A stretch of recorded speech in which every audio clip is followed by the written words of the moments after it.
What's going on, everybody? You're listening to Season 3, Episode 21 of the Point2Point NHL Recap Show.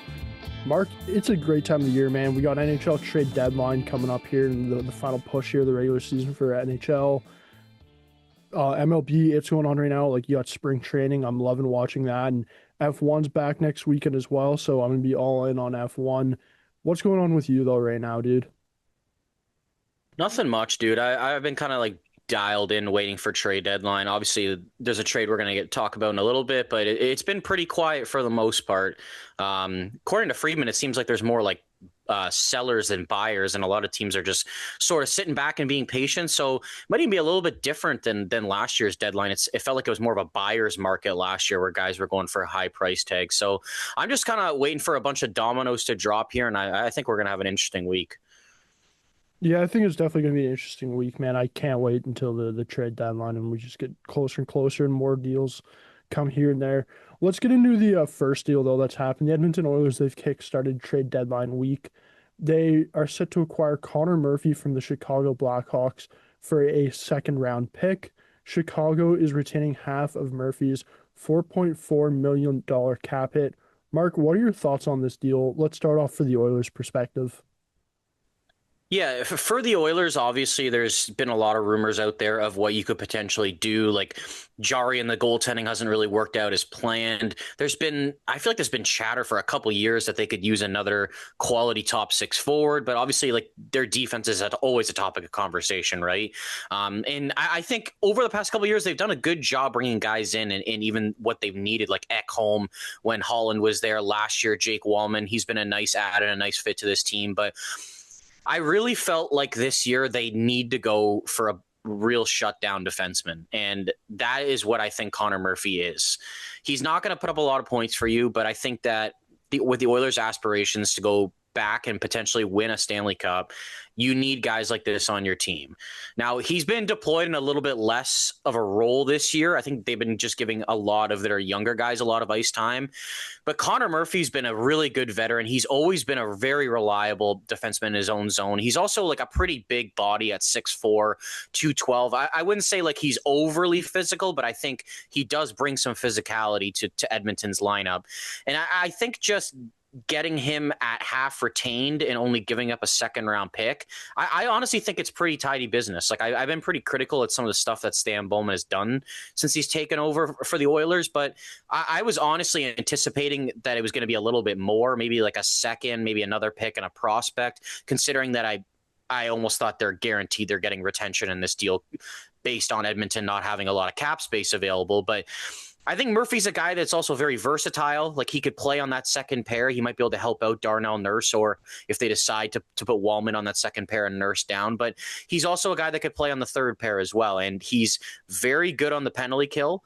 Chicago's been very good on the penalty kill this year, and he's been a huge part of that on their first unit. So I think there are a lot of intangibles that Connor Murphy brings, and whatever you think about him, if you think he's a number 4, you think he's a number 6, I think at worst he's going to provide some very good value and hopefully just tighten things up for the Oilers defensively. Yeah, I agree with you. For the Oilers' perspective, I kind of like this deal a fair bit. When you look at their decor and what they currently have right now, like I think they got enough puck movers, right? You got Wallman, you got Bouchard, you got Nurse, who's still kind of a puck mover there, right? Like you really do more need that shut down physical defenseman there on your back end, and that's what you're getting from Connor Murphy.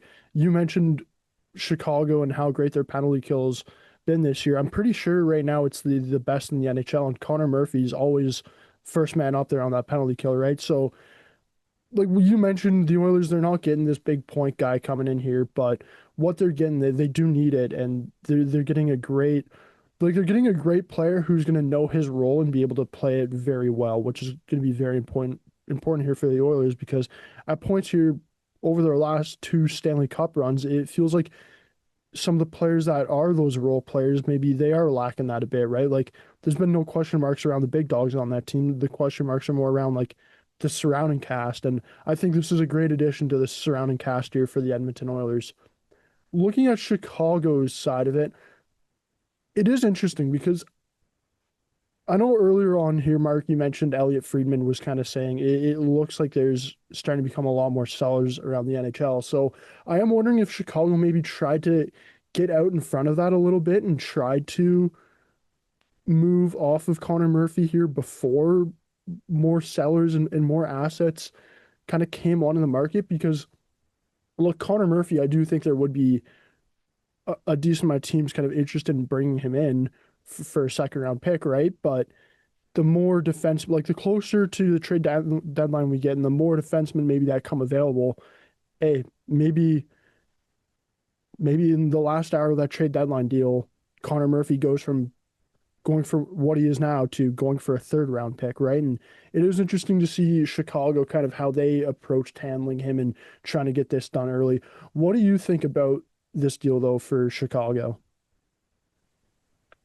The way I kind of see it is I think it's pretty fair value. Like when Yeah, I say that Edmonton, I was surprised. I think it's just more because last year it was such a buyer's market, right? That it's almost like taking me a little bit to adapt that it might not be a buyer's market this year and it's more of a seller's market. But like at the end of the day, as much as I like Connor Murphy a lot, I can't sit here and tell you he's anything more than a number 4 defenseman at best. And it's just like the valuation of these guys, I just kind of see it as like more of like a second or third round pick.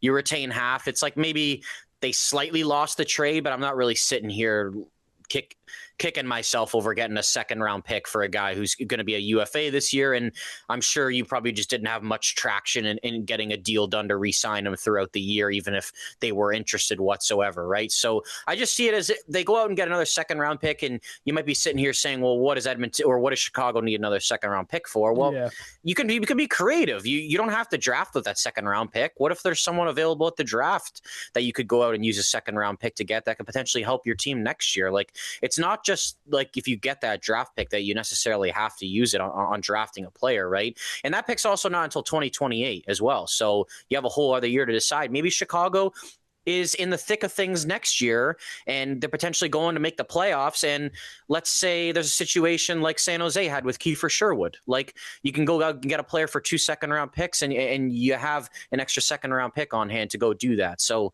I like it from Chicago's perspective. I thought maybe a month or two ago, like they seemed like they were more like could fight for a playoff spot. Obviously, losing Bedard has kind of sunk that a little bit, and they're sort of out of it, and they're not going to make it. And you hope they can still compete hard for the rest of the year. But I think that in Kyle Davidson's perspective, it's like we're not going to make the playoffs. I'm not going to re-sign this guy. Let's get an asset for him. So yeah. I have no issue with them getting a second round pick for Connor Murphy.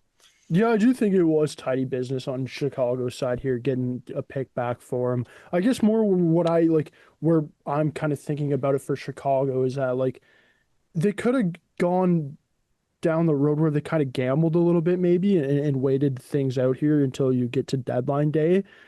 Looking back at last year, Brendan Carlo and the Boston Bruins, they really waited till as late as they could in deadline day, and then all of a sudden Brandon Carlo's going for this massive haul. And to be frank, the Leafs kind of overpaid there, right? Where I think here for Chicago, like, hey, maybe if they do wait till deadline day, you can get a little bit more for Connor Murphy. But on the other hand, based off the way that some of these insiders are talking about the way the market is going right now, hey, maybe Chicago waits out to deadline day and all of a sudden you're not even getting close to what they just got for Connor Murphy, right? So it is interesting here to see how the Blackhawks are approaching it, because seeing how they did it, I do think that it is going to turn out to be that there's going to become a lot more sellers here, and teams won't be having to give as much up for players and trades just based on how the market is right now. Mark, leading into the trade deadline, here we got a little trade deadline bait board here on our side. So I want to get things kicked off and I want to ask you, who is your top player on your NHL trade bait board? Yeah, so I ended up going just because of all the rumors and they're trying to offload his contract is Andrew Mangiapane. So obviously he was put on waivers yesterday and cleared today, which gave the Oilers some cap space to be able to go out and make this Connor Murphy deal. I feel like it's inevitable at this point that Mangiapane will be on the move. I do wonder if they partially made that waiver.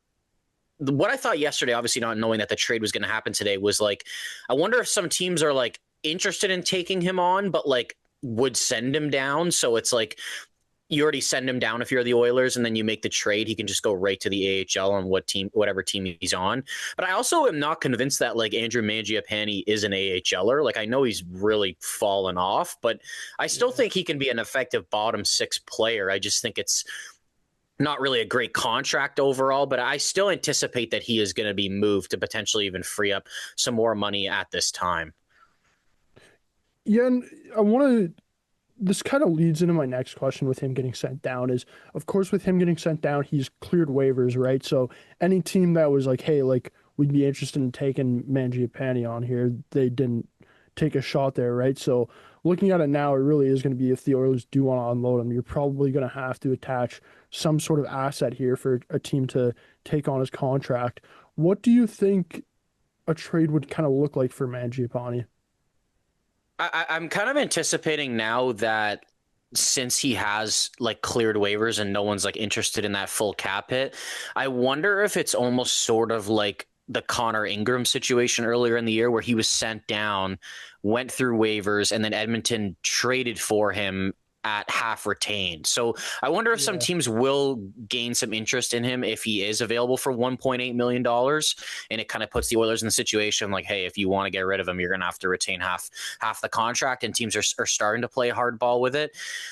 I'm not that convinced that it's like they're going to have to attach a huge piece. Like a month ago, like Andre Palat, who makes $6 million, like they gave up a third and sixth round pick to get his money off the books. They took Siplikov's back, but technically the Islanders are eating about, what is it, like $3.5 million of that, because just how the salaries work out between Palat and Yeah. Siplikov, right? Like Siplikov's 2.2. So I kind of see a situation like that. Like maybe they are attaching like a fourth round pick or something, but I can't sit here today and tell you like, oh, they're gonna have to give a second round pick to get rid of Andrew Mangiapane's contract. Like, I'm not convinced it's that bad. Like, it's one more year on it. The cap hit's not terrible by any means.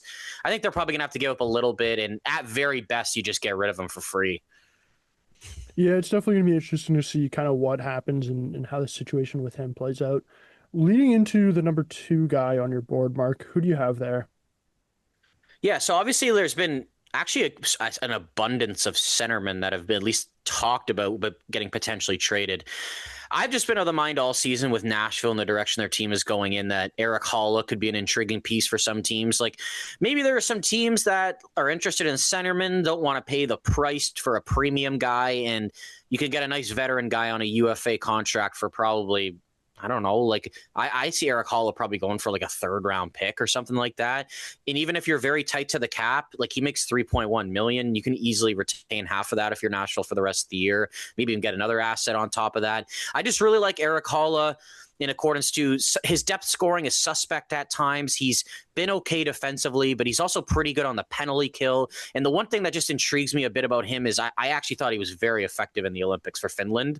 So I Yeah. just going into a playoffs where it's a similar situation like that, I just wonder if some teams don't go big fish hunting for a centerman if they end up with like a depth piece like Eric Holla.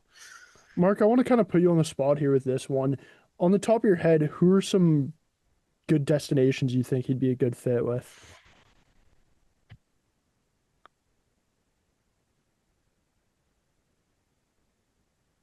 Edmonton kind of comes to mind, but I think they'd be more in the hunt for a right-handed shooting center. Um, I wouldn't mind Washington. That'd probably be a Yeah. decent place for him. I know we've kind of talked about like, do you see him more as a 3 or 4 C? I guess that's more my question. Like on a Stanley Cup winning team, I think probably more of a 4C, but I do think I do think you could play him as a 3C. Like if you're Washington, right, you kind of probably would want to play him as a 3C to be able to move one of those guys to play the wing, right? But ideally on like Yeah, the absolute best case scenario, Stanley Cup winning team, I'd have him as a 4C to be honest.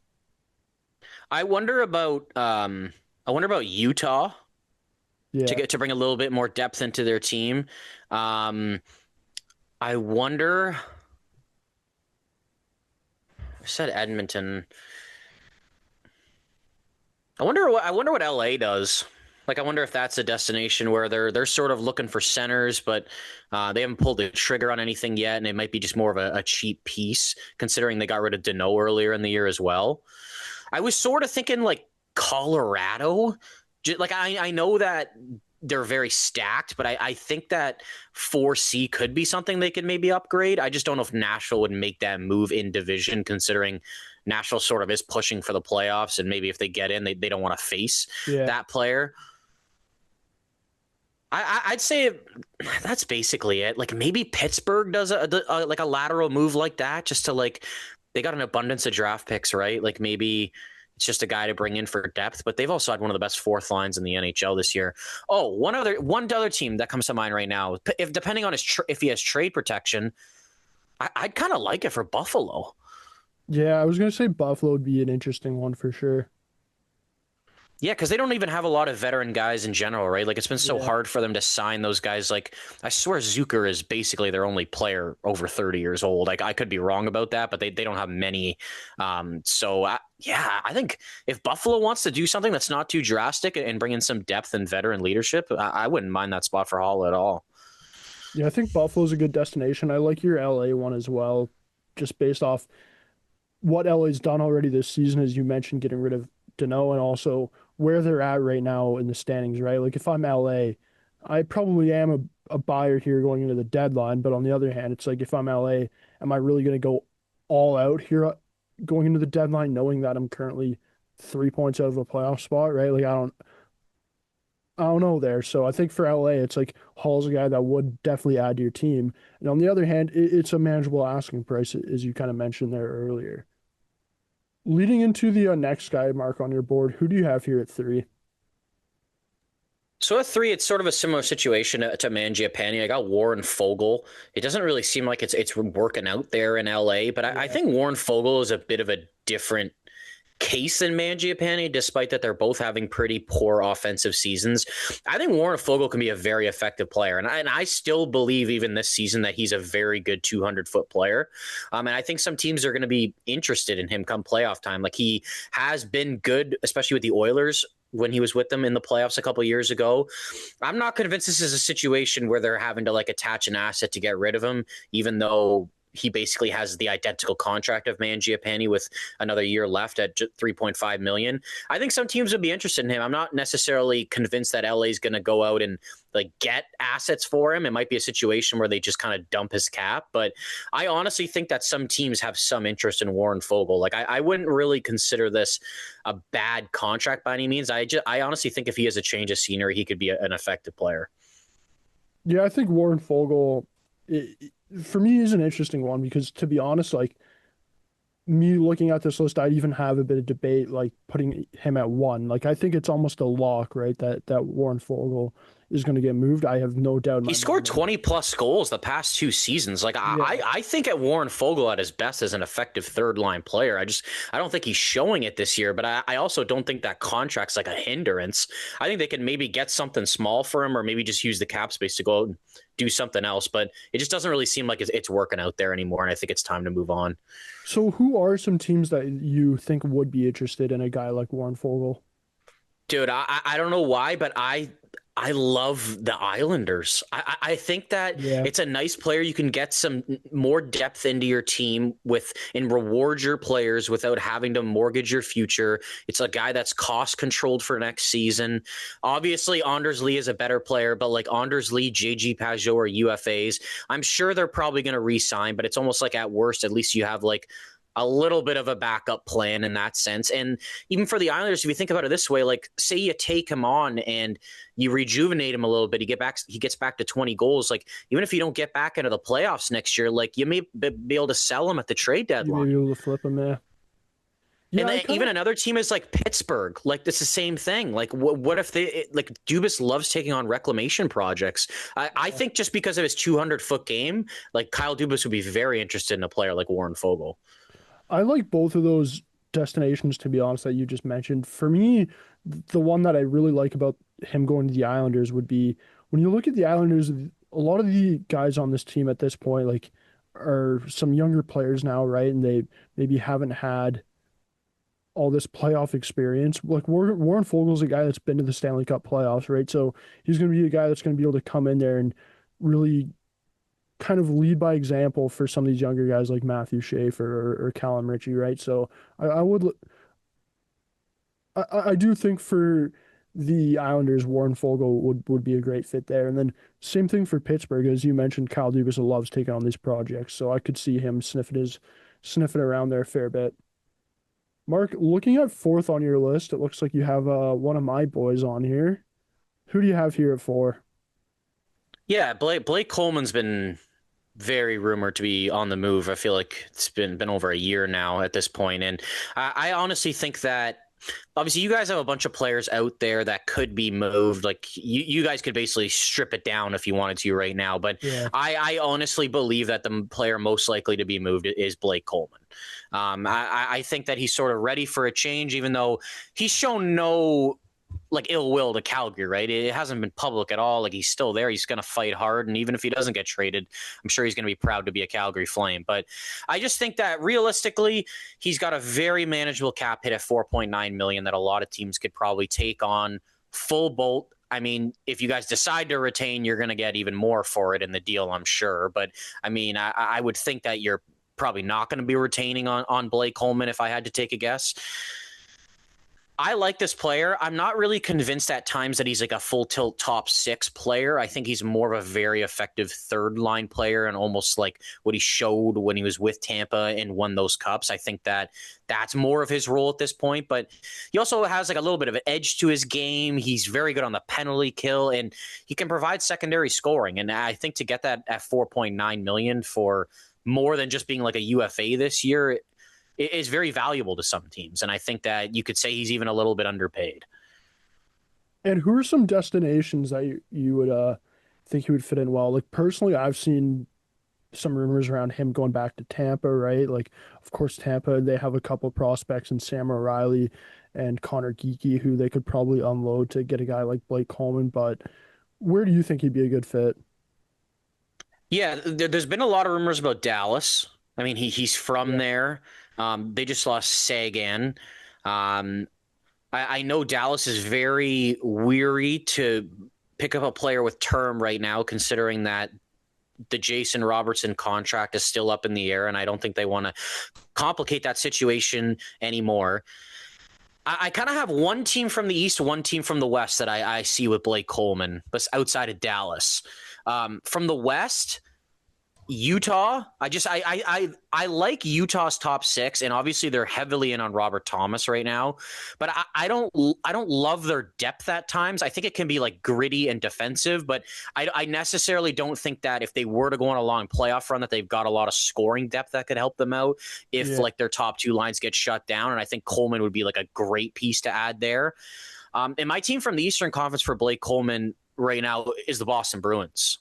I think the Boston Bruins are gearing up to do something. They've got more than one first-round pick this year. They kind of did a nice little retool last year that put them in a good situation. And I think they're looking to get better. I think they're looking for a defenseman and a forward. Not necessarily 100% convinced it would be Boston, but I think it'd be a good fit. Yeah, I think both of those teams would be interesting fits there to bring in Blake Coleman along with the Dallas one that we kind of talked about there. Mark, moving on to fifth on your list, who do you have here? It looks like another centerman. Yeah, so I got another Nashville Predator at number 5, and honestly, I love this player, Michael McCarron. Now, he's a big guy, dude, 6'6", centerman, really good on faceoffs, very physical at times. Obviously, does not produce a lot offensively. He can fight. I just am so intrigued by this player, considering they always say right-handed defensemen come at a premium, right? But it also feels like it's also hard to find right-handed centers. Yeah, for sure. And I don't think if you go through a lot of teams in the NHL, like I'd say there's way more fourth line left-handed centers than there are right-handed. Like a lot of teams are like, oh, we need a depth right-handed center. And like you kind of look into it more and it's like, yeah, well, shit. Like the Oilers got all these lefties playing center. Wouldn't it be nice to have a right-handed guy to take faceoffs? I like Michael McCarron a lot. I think he's just going to be that prototypical guy that's going for like a fourth round pick or something and could it provide like a lot more value than that in a playoff run. And he also makes $900,000. Like any team It's can fit very him into their manageable. cap, right? Yeah. Yeah, I think Michael McCarron's like one of those players out here on the market where it's like you could really start to see maybe a bit of a bidding war going off for him because it's such a manageable cap hit to bring in, and it's such a luxury to have for a lot of these teams. Like, why would you not be interested, right? Where when we talk more about maybe the Warren Fogels or the Blake Colemans, right? Like Blake Coleman with a cap hit and the term left on his deal, it's going to be a bit harder here for all these playoff teams to want to go out and get him. Where a guy like Michael McCarron, right? Like he could potentially have up to 8 teams really kind of calling Nashville saying, "Hey, what's this guy's availability? What's your asking price for him?" So I think this guy's. If I'm Nashville, I think I'm trying to get a bidding war going off for him and seeing what the final price is that I can get for him.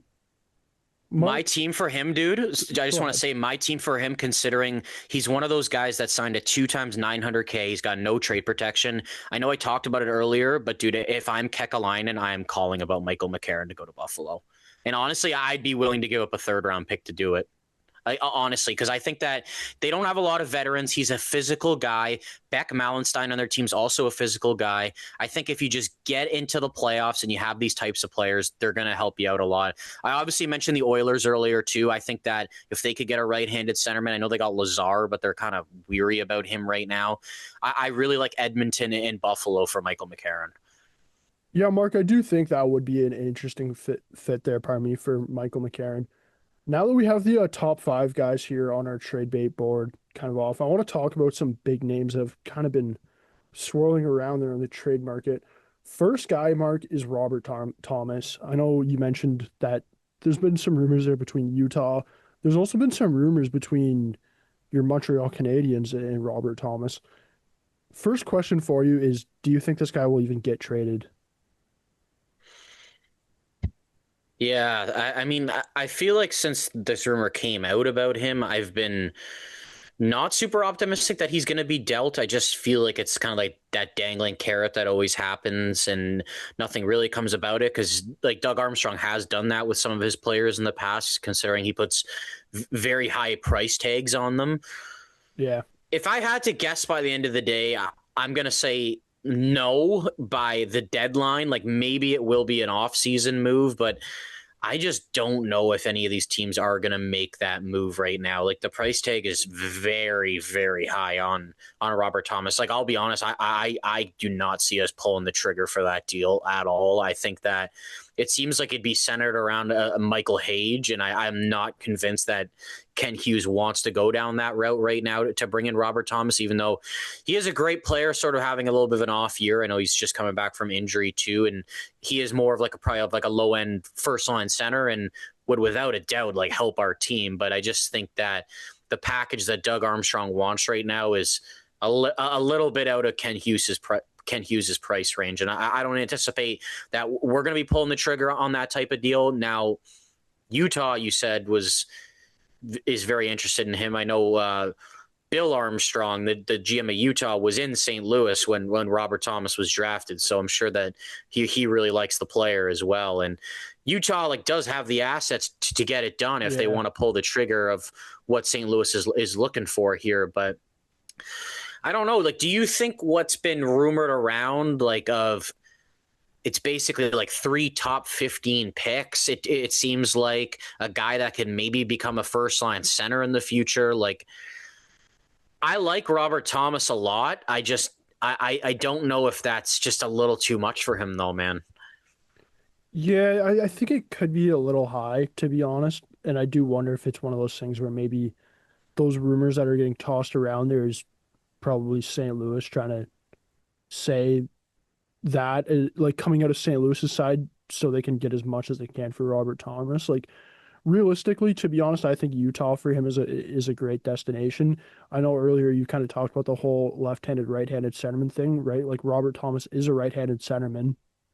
And if you're Utah and you bring him in, your first two centermen are Logan Cooley and Robert Thomas, right? One's a left-hand shot, one's a right-hand shot. I think your top two centermen are set for the next decade, essentially, if you do that, if you're Utah. And if you're Utah, the other thing too is you can kind of manage it with the cap right now, and as you mentioned as well, they have the prospects and the picks to do it. So like I don't, it is tough because I am kind of with you where it's like I don't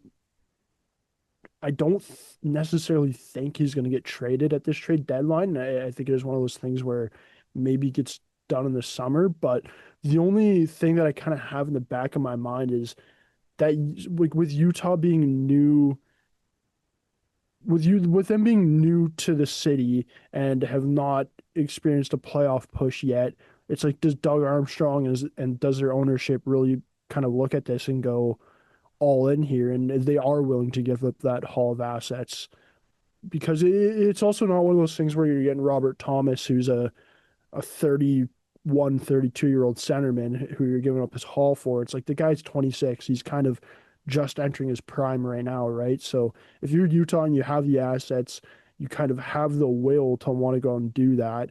I could maybe see a scenario where Utah just says, fuck it, we're going all in right now, right? But outside of that happening, I don't think Robert Thomas gets traded before this trade deadline. That's interesting. I never really thought about it that way, that like they haven't had that playoff push. I mean, I anticipate they're going to get in this year, regardless if Yeah, they're getting Robert Thomas or not. But I mean, it would more solidify the fact of them getting in. Now, I imagine if that happens, it's a package centered around like a first. I really wonder if Denoyer is in that. yeah, And then I see like either probably like a Maverick Lamoureux or like a Daniil Boot in that type of deal. a TJ And it Bing might even. potentially. I don't know if they would. Here's my thing. Like, I think if we're getting into the territory of giving up TJ Ginla and Caleb Desnoyers with a first, that's where I'm just starting to be like, Yeah, I really would prefer to keep one of them. And the one thing I'll say is, I think it would be Desnoyers more because I also wouldn't see a path for him to the NHL in Utah yeah, that's as fair. much. And Ginla can play the wing. You know what I mean? Yeah, Not that Denoye can't, but he's more of a center, right? Now, another team, I'll be honest, that I really see, like, there's been a couple teams rumored for him, but I think more of their assets and willingness to kind of push their retool forward. Man, I really see Boston. I'll yeah, be they need a honest. center. I do. They got 2 first-round picks this year. Apparently, they're willing to dangle Dean Letourneau, Matt Patras. Like, I really see Boston as, and because the thing is too, it's like there hasn't really been a path for them to get back to getting a first-line center before drafting James Higgins and then pending if they go out and get Robert Thomas or not, and that would definitely like solve some problems for them after losing Patrice Bergeron. They've been desperately seeking a guy that can play up in the lineup. Like they tried to do that with Elias Lindholm, and it just hasn't worked out, right? Like they've got a couple quality centermen, but like none of them are first line centermen in the NHL, right? And you bring in a player like Robert Thomas, you already got a really solid core with Pasternak, McAvoy, Jeremy Swayman, right? Like you're kind of headed in the right direction. And honestly, like as much as I don't advocate for the Bruins. I'm not a fan of them. Like they're a rival of mine. But I mean, if I was in their situation, I'd be heavily pursuing a player like Robert Thomas. Yeah, that would definitely be a great fit having him and Pasta on your first line because, as you mentioned, since Bergeron's been gone, the kind of rotation there of centermen that Pasta's been playing with hasn't necessarily been the best, right? And we all know that Boston has the assets, and I think if you're Utah and you're maybe looking at that Toronto Maple Leafs first round pick this year, you're kind of saying, hey, throw that in the deal and kind of That's the speed thing, things dude. up a Like, little how bit, much right? more value does that bring considering that? Yeah, Like, say you're like, okay, we'll give you the Leafs first instead of ours, and it could be 10 picks ahead. Like, maybe you're giving up less yeah, quality prospects in the deal, right? And even the way you're looking at it is, even if it ends up being sixth overall, it's like we got this for fucking Brendan Carlo. Like we turned Brendan Carlo into Robert Robert Thomas. Tom, Like, yeah. you know what I mean? So I think in that aspect, like it would be worth it. Yeah, I really like the Bruins, dude. Like I know they haven't been talked about as much with it, and they seem like they really want to go after a defenseman right now. But I just think for them, it's so hard to find a 1C, right? Unless they're just so convinced that James Higgins is going to be that guy that they don't want to do it and they want to be patient a couple years. But I don't know if you could somehow swing it even without giving up James Hagens. Like I would heavily pursue that if I was Boston. Without a doubt. Moving on to the second big name I have here, Mark. It is Vancouver Canucks Elias Pettersson, the centerman that makes over $10 million a year because they got a couple Petterssons there, right? Um, First question for you is, do you think this guy will get moved here before the deadline? Personally, I don't think there's a shot he gets moved here before the deadline. No, I think there's been a lot of complications with people are probably very weary about his play and what type of player he actually is. Is he a 65 point guy? Is he the 102 point Pettersson we saw that one season? Or can he even just get back to being a point per game, like somewhere in the middle of Yeah. that, right? Like, what is this player's real value? Teams are also obviously inquiring about retention, considering that he's not showing that he's worth 11.6 million. Like, even with the cap going up, like, dude, I'm still not convinced it's like it's still not a good contract. Like, you know what I Yeah. mean? Like, how many guys are going to be getting paid more than 11.6 million that are going to be like he's playing like a probably like a second line center right now, right? And they really expect him to be an elite player in the NHL. I think it's just too complicated with the money. I wonder if a deal gets done. Like, what does it really look like though? Just considering it's not the value's not there, right? I think it's like if a deal does get done, I'm gonna say it's around the draft, and like I saw a you mock wonder what the trade asset would be. I saw a mock trade. I think it was Detroit, and it was a first Nate. No, it was a first Carter Bear, and like I think like a mid round pick.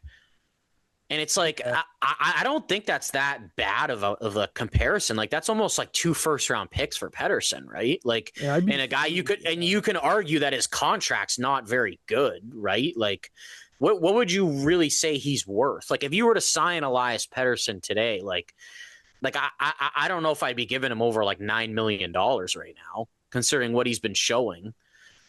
Yeah, he's probably around that $9 million range, like anywhere from 8.5 to maybe 9.5.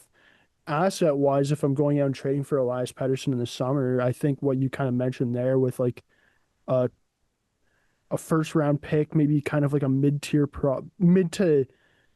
upper tier prospect. Like I'm not when I say upper tier, I'm not talking about like a James Hagens or a Daniel A. I'm more talking about maybe a guy that was taken in the late the later half of the first round, right? Like I think, and to be honest, if I'm Vancouver, I'm looking at that and I'm kind of fine with that return on Patterson. I think Patterson at this point, it's like he looks like a guy that does need a new place to play in. I don't think things have gone well here in Vancouver since he's resigned, and now you got Quinn Hughes gone, right? Apparently Jake DeBrusk. There's been rumors that if he is given the option to be moved, he's willing to be moved to a contender, right? This is a team here that's about to go through a Connor full Garland's rebuild. shown interest in Yeah, moving. Brock Besser would move if it's the right place. Like they can really just sell the farm here. this is a team here I think that's going to really go rip things down to the studs, and I think it all starts with Patterson. You got to move off of him. The one You thing know, I wonder about them is I wonder if they just think like, oh shit, if we trade him and he becomes like a 90 point player again, like I wonder if they're afraid of that. But I also think that they can't necessarily think like that because the yeah, way it is, it's like he's only going to be. I only think he's going to be a 60, 70 point guy if he, on the Canucks, right? Like you can't think about it if he goes elsewhere and performs. Like I would just be more looking into getting as much assets as you can as possible without retaining any money on it. yeah. I think that's exactly the way you got to look at it if you're Vancouver. Like he's not doing that with you. He hasn't done it with you for a couple years now. If you hold on to the guy, you might be just wasting and washing his career away while you're not getting any assets back. Where if you move on from the guy, hey, you can kind of jumpstart this rebuild here and really let this whole next movement of youth players come in and take over your team and really do this rebuild right, because we all know last rebuild they rushed it and they really did not do things right that time. Mark, third and final big name I have for you here. It's another centerman. Calgary Flame, Nazem Kadri. Do you think this guy will get traded before the trade deadline? I'm also going to go no.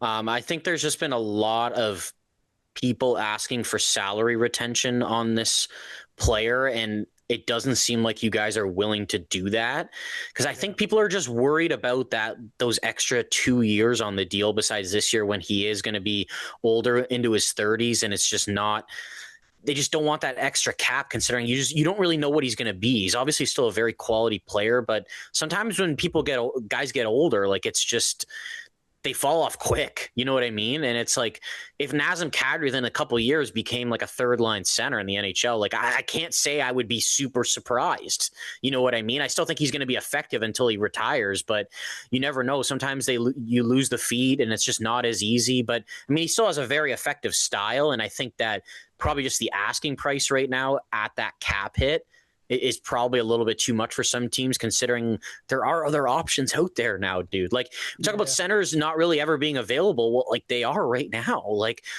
we're not even talking about Vincent Trocheck. Like is Braden Shen available? Like you know what I mean? Like there's a decent amount of centers that are available right now. I do anticipate Kadri will be moved at some point, but I'm not convinced it's happening in the next 4 days.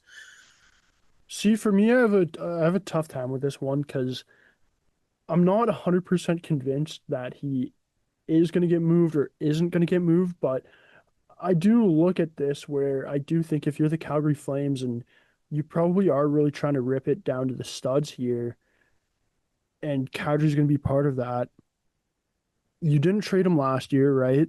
You held on to him over the summer. You went into him with this season, and do you want to do that again and go into next season with Nazem Kadri or go into the summer with Nazem Kadri? I think if like I do think it is time for the Flames to move on from Kadri here and for them to go their separate ways.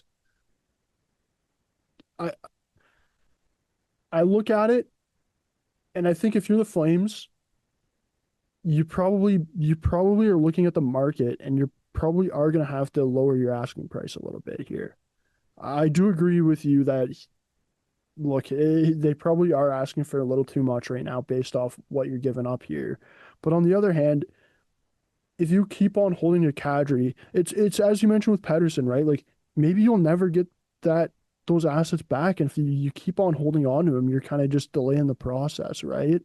Who knows if in the summer or even in the season next year, if you'll get back the assets that they currently want, right? So you might as well just do it now and really start to go through the go through the rebuild here, I'll especially give you a I'll give you a prime example of that. I don't know if you remember a couple years ago, Pavel Buchnevich's name was out there with St. Louis, and he was a yeah, very quality player. And yeah, I'd say this year he's really not having a good season at all compared to what he's shown that he can be. And I really feel that he's been an underrated player throughout his career in the NHL. The Blues were asking for a first round pick and a quality prospect, and they ended up re-signing him. I think it was like $8 million for 6 years.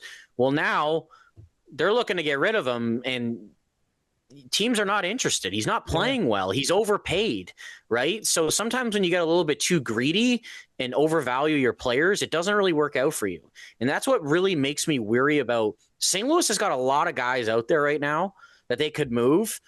And I'm not saying that none of them are getting moved. It's just that he's shown past history that he puts a high price tag on his players and he won't move off it sometimes. And it doesn't necessarily turn out to be a good idea. Yeah, it's not always a good thing to hold on to what you have. Sometimes you gotta let it go, right? Mark, next big news we have is not player movement, but it's some coaching movement here. After embarrassing 8-1 loss to the Edmonton Oilers last week, the LA Kings fired head coach Jim Hiller. DJ Smith has been named interim head coach for the rest of the season. Was it the right time to fire Hiller? Technically, no, because I think they should have done it months ago. But I mean, in accordance to just getting rid of him, yeah. Like Yeah, as much as they've been struggling, like the West is not very good this year, man. They're 3 points out of a playoff spot. Like you can't sit here and tell me that they don't have a chance of getting in the playoffs if they can turn things around. So DJ Smith's been on the bench with them for a couple of years, maybe a coaching change to a guy they're familiar with who's got a little bit different of a system. can make a difference, considering that they probably do have to play more of a defensive style to win games. And DJ Smith has done that in the past, or at least he tried it with Ottawa when they were coming up in midst of their rebuild. Yeah, I haven't been a big fan of Jim Hiller. I was honestly thought that he may have been fired in the summer or not brought back, whatever it was, when Holland came in. And I think he was just on a tight rope, and it was just time. They've been not playing well whatsoever. They trade for Panarin, and they lose to Vegas when Vegas has got 5 guys who played in the gold medal game not playing. They get crunched by Edmonton, a team that you think they'd be geared up to play for, considering the history between those two teams. And honestly, I think Drew Doughty said it best. Like, it's not really a rivalry because they kick their ass every single time, Yeah. right? And with LA, it's like you go out and get Panarin. Like we talked about that. I'd make that trade every day of the week to get a player like that on my team. But it's also Kopitar's last season, and I would just hate to see it go down with them not making the playoffs and them not fighting for it. And I'm not saying I'd go out and spend the farm here at the trade deadline, but I mean, I think they got to get somewhat creative to try and make this team better. Yeah, well, you're looking at it right now. You're 3 points behind Seattle for that second wild card spot here in the Western Conference, and you got San Jose who's tied with you too, right? So it's and then Nashville also is tied with them at 62 points, although Nashville has played one more game. So it really is a 4-man race here for that last wild card spot here in the Western Conference. And if you're LA, like going into the season, we thought LA was probably going to finish either third in that division or finish in a wild card spot. And I think for them to miss out on the playoffs in Kopitar's last season, it would be a massive disappointment for the franchise all over the place. And look, Hiller, it was time for him to go. If you kept him around, like in that loss to the Oilers, it was clear that he had lost the locker room, right? The players were no longer playing for him. It was abundantly clear in that loss. And if you kept him around as your coach, look, you're almost guaranteeing yourself as the LA Kings, we're not making the playoffs this year. So I think absolutely it was time to let him go and move on and see if you can kind of recoup the season here as we go into the last 20 games, right? Because if you're LA, you need to make the playoffs this year to really hold on to things. Mark, to end off the show, we're not going to be doing any game or anything really today. Basically, apparently you have about 7 rapid fire questions kind of here to ask me. So I'll let you take things over here. Yeah, I've got about 7 questions of, I would say, storylines or potential storylines that could happen here by the end of the season, even leading into the playoffs. Before I get into that, though, the one thing I wanted to say is I just want to give a shout out to Alexander Barkov. I don't know if you saw last week, but he donated $1 million to the Joe DiMaggio Wow. Children's Hospital, their sports medicine program, Yeah. and he's been donating there since 2019. He's been donating $1,600 per goal and $800 per assist. He's raised $420,000 overall through that, and then he just donated $1 million of his own money. And they renamed, I think, their sports medicine program after him in its honor. So, and he was there. He even like teared up. It was really emotional. Yeah. And one thing that I heard on, I was watching the Sabres Panthers game on Friday, and Marty Biron was on between periods, and I didn't know this. He said that he wasn't too sure if the NHL still does it, but apparently when a guy gets a hat trick in the NHL gives the player money to donate to a charity of their choice. And Alexander Barkov got his first career hat trick, I think, in 2019 against Montreal. And he was given money to donate, and he wasn't sure. He was just like, I'm not too sure where to give this money. And someone recommended Joe DiMaggio's Children's Hospital. And he's been donating there ever since, built that relationship and donating every single point he gets. And I just wanted to give Barkov a shout out. Like, I mean, the guy's been playing hockey this year. He's one of the best players in the NHL. He's never getting any love. And it's just mind boggling to me that he can probably be a better person than he is a player. And he's really exemplified that. So just wanted to give a shout out to Alexander Barkov on the pod, just because he's not really getting a lot of love here. That's a great story, dude. Oh, 100%. Like $1 million of your own money, man. It's just so generous. Something you don't have to do, but going the extra mile. So going into this kind of what I'm doing here, it's more of like I just want you to answer with like a true, false, and basically, if you don't agree with the statement I'm giving, just give me a little reason why. So the first one we're going to talk about is the San Jose Sharks. So right now, Macklin Celebrini currently has 83 points on the season, and he's on pace for 117.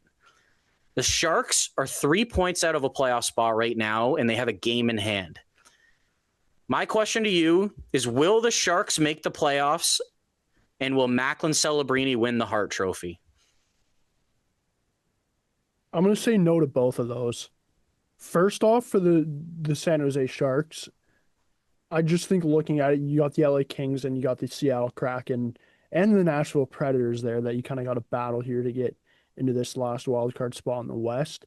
I think it's going to come down to either LA or Seattle. I just think looking at San Jose, you got a lot of young guys here, and I get that you did have the Olympic break off for some of these younger guys that didn't go over there and play, but I do maybe see some fatigue or maybe a bit of a slower second half of the season coming to some of these younger players. And look, with San Jose, it's pretty much all younger players. So it does worry me a little bit that maybe they will start to slow down a little bit.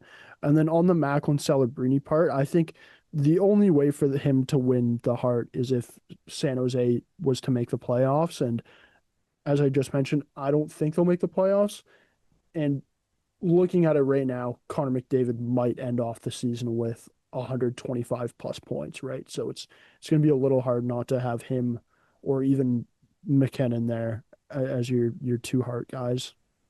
So if they don't make the playoffs, could you see him still being a finalist, though?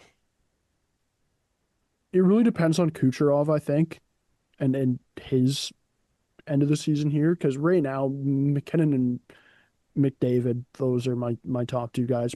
Probably leaning towards McDavid right now.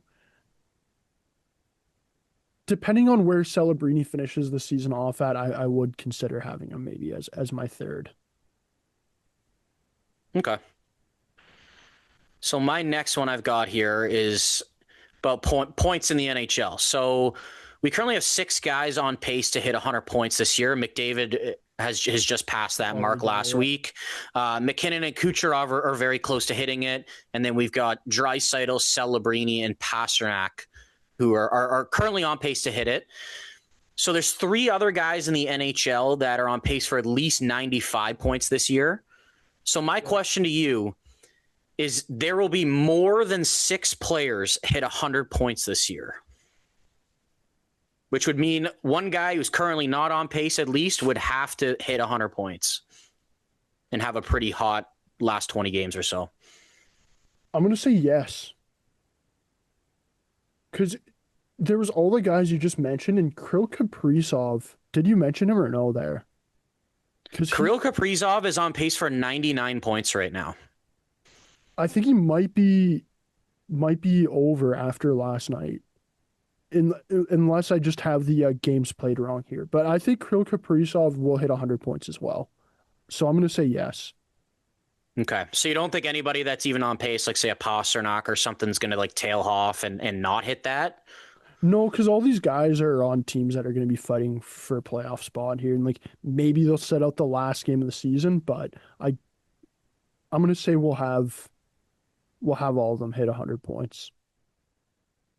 All right, pretty interesting. Honestly, not as many guys as I thought when I was doing this research that were on pace for 100 points here. But even like Mark Scheifele's on pace for 97 right now too. He's having a hell of a year. So my next one, we're gonna go with. We talked about Celebrini, and I'm keeping it young. We're gonna talk about Matthew Schaefer. Now this kid's been unbelievable lately, dude. It's crazy. He's got 20 goals this year, and he's 4 away from breaking Brian Leetch's rookie record. Brian Leetch has the record of 23. Now, I originally wanted to ask you when I came up with this last week if you thought he was going to hit this, but I think without a doubt, it seems like he probably is going to hit this now. Yeah. I would, with 4 more goals. So right now, he's currently tied with Zach Werenski for second in the league with 20 goals by defensemen. Jacob Chychrun has the most with 22. So my question to you is, will Matthew Schaefer finish with the most goals by a defenseman in the NHL this season? That one's tough, dude. That one is tough. I'm gonna say no, just because I think it's I'd give it a little bit of an edge to Chikrin and probably Werenski, just since it's like, look, they've been in the league and they kind of know what they're doing here. But man, Matthew Schaefer's electric, dude. 5 goals, and I think it's past Yeah. 6 games or something. I'm gonna say no though, unfortunately. I thought that was a really interesting one, dude. I wanted to ask you, would he pass it first, and now it's like this has got to be a dumb question. It seems like I he's no doubt going to pass it. I will say though, it is crazy though that he is leading all rookies in goals right now, over Yeah. like Beckett, Seneca, and Oliver Kapanen, who are both forwards. And we're talking about those guys having amazing years, right? And it's like Matthew Schaefer as a defenseman and younger than these guys has more goals than them. It's pretty insane to see. Yeah. All right, so my fourth one is team based. I went with the Vegas Golden Knights, and we were chit chatting them about them a little bit yesterday after their 5-0 loss to the Pittsburgh Penguins. And so right now, the Vegas Golden Knights currently lead the Pacific Division with 70 points. Boston is in the second wild card spot in the East with 71 points. Vegas has not beaten an active playoff team since November 20th when they beat Utah, and they have a record of 6-10-10 versus active playoff teams. So my question to you is, despite if Vegas wins their division or not, they will be a first round exit in the playoffs. I could see it, dude. And this is where I go back to my Utah Mammoth just saying like, hey, do we say fuck it and go all in here on Robert Thomas? Because right now Utah is projected to play Vegas in the first round, right? You're telling me that if Utah got Robert Thomas, you wouldn't be looking at that first round matchup saying, hey, this could be a good one, man. I There could wonder be if an that's upset what here, they're right? thinking right now, dude. I could definitely see it, dude. I would love to see the Mammoth upset the Vegas Golden Knights in the first round. And the only thing that would suck would be that would mean we don't get our first round pick, me being a Calgary Flames fan, right? But yeah, Vegas is kind of doo-doo, man. Like they're Their not great, but goaltending's they're been good. terrible, And and they haven't yeah. played good. It's been a weird season when they've really just had the opportunity to run away with a division that's been very mediocre this year, right? And Yep. overall the conference has basically just been dominated by 3 teams in the other division. So I think it's just crazy that they're winning their division and they haven't beaten a playoff team since November 20th, and they wouldn't even be in a playoff spot in the Eastern Conference. Yeah. Alrighty, my next one, we're going back to talk about another defenseman, and we're going to talk about Evan Bouchard. Now, obviously, there's been a lot of chatter with him not making the Olympic team, and he's having a pretty good year. And I mean, he currently leads the NHL in scoring by defensemen with 69. So my question to you is, he hasn't really been getting a lot of chatter about the Norris this year.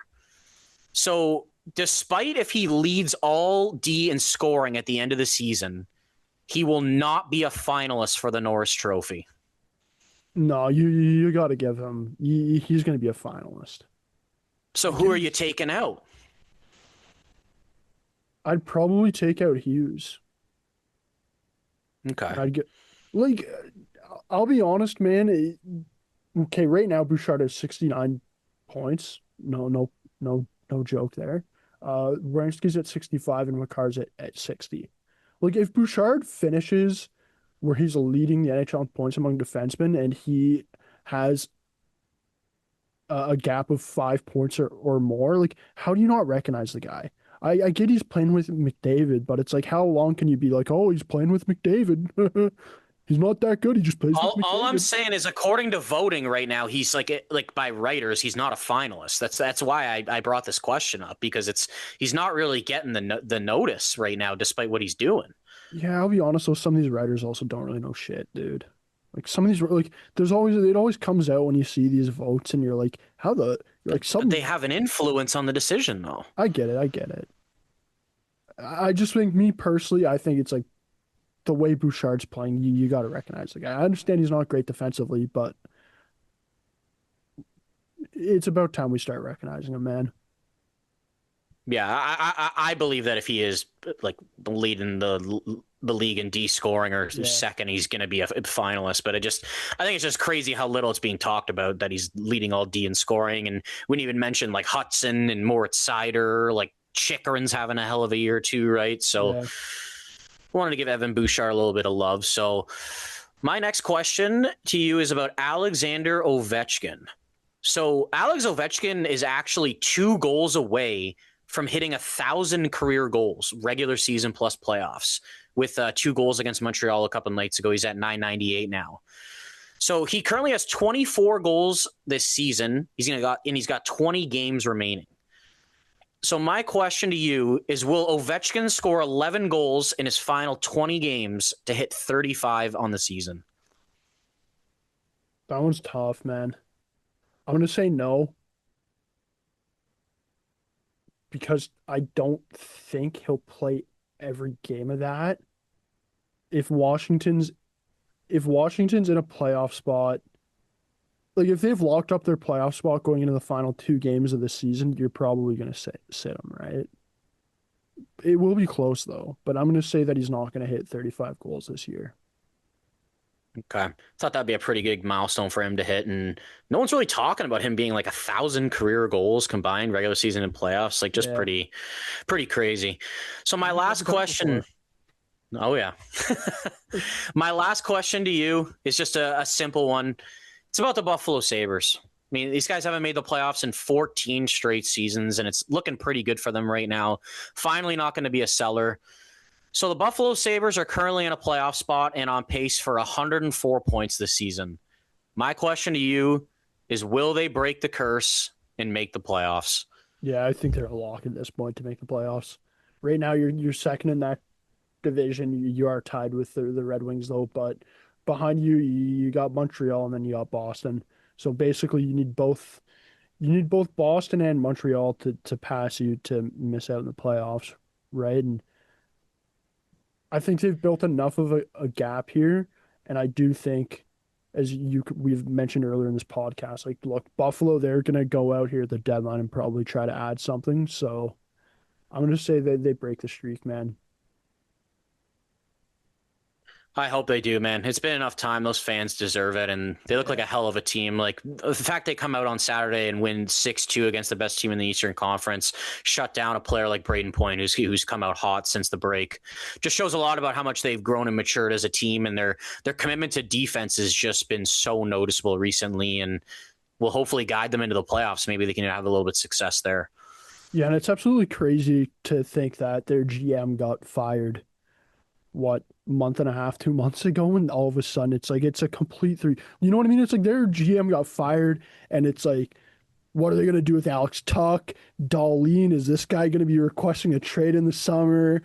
Tage Thompson, do you move off of him? And we're sitting here now and we're like, oh man, like even Bowen Byram, like how do you look at Bowen Byram and trade him, right? Like this is a guy that you probably are trying to negotiate with and keep him around, and you're gonna go out and try to add here at the deadline. Oh, Alex Tuch, like, oh, if Alex Tuch walks to free agency and leaves, it's worth it if you make the playoffs, right? I just find that's the thing you got to love about sports, man. It's that you can be in one area 2 months ago and all of a sudden it's you complete 360, right? I've actually got one more question now. You made me ask one more. Is it possible to win GM of the year after you're fired? I don't think so. I think no. Plus, we all know Jim Nill is going to win it again this year, so he'll make a trade for Blake Coleman and he'll win it safely. Overall, though, Mark, I had a blast with those questions, to be honest. I think I might got to get you back next week's episode and come up with 7 or 5 or a decent amount of little questions, hot takes I'd ask you for next week. So that was for sure a blast. That's going to wrap up today's episode, though. Of course, trade deadline is going to be later this week, so next week's episode we'll be talking about all the trades that happened between basically recording today and trade deadline, so stay tuned for that. But for everybody listening in right now, thanks for tuning in.